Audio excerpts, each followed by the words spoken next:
இப்போ வந்து நம்ம நாச்சாயி அம்மன் கோவிலுக்கு வந்திருக்கோம். பாருங்க எவ்வளோ அழகா இருக்கு. மாங்காய் மரம் கூட இருக்கு. ஏன் இப்போ இந்த கோயிலுக்கு நாச்சாயி அம்மன் பேர் வந்ததுன்னா, நாச்சாயி அம்மன் ஒருத்தங்க இருந்தாங்க. அவங்களுக்கு கல்யாணம் நடக்க போகும்போது வந்து அவங்க கல்யாணம் நடக்கிறதுக்கு முன்னாடி அவங்க ஹஸ்பண்ட் இறந்துட்டாங்க. அப்போ அவங்கள எரிக்க போகும்போது அவங்களும் உடன்கட்டை ஏறிட்டாங்க. அதனால தான் இந்த கோயிலுக்கு நாச்சாயி அம்மன் பேர் வந்தது.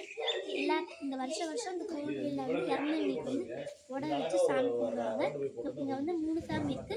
3 சாமிக்குமே புடவை வச்சு தான் கும்பிடுவாங்க. வாங்க போய் பார்க்கலாம் 3 சாமியும். உள்ள போறோம்.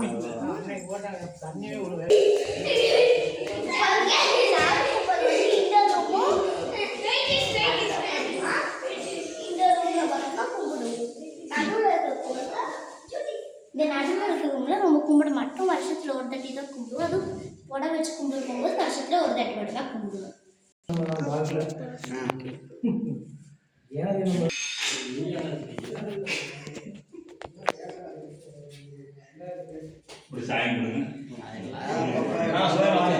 அந்த மூலையில் இருக்கிறதே தெரியாது.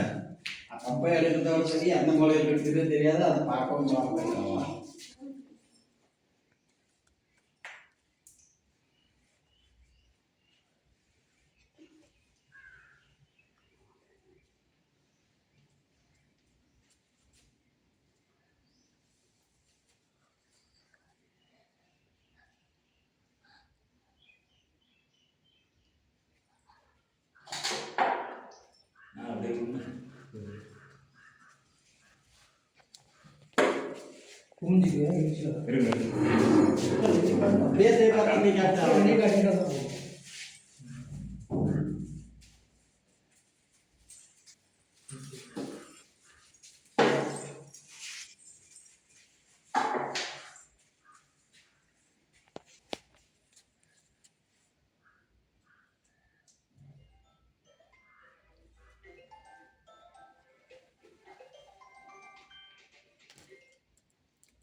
அப்பா உங்களுக்கு அடிக்கவே இல்லை.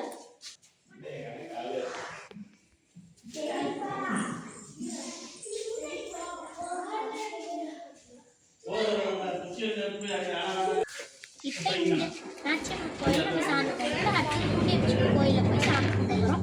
இங்கே வந்து மணி அடிக்க மாட்டாங்க. ஏன்னு கேட்டிங்கன்னா அது எங்களுக்கு தெரியாது. பட் மணி அடிக்க மாட்டாங்க.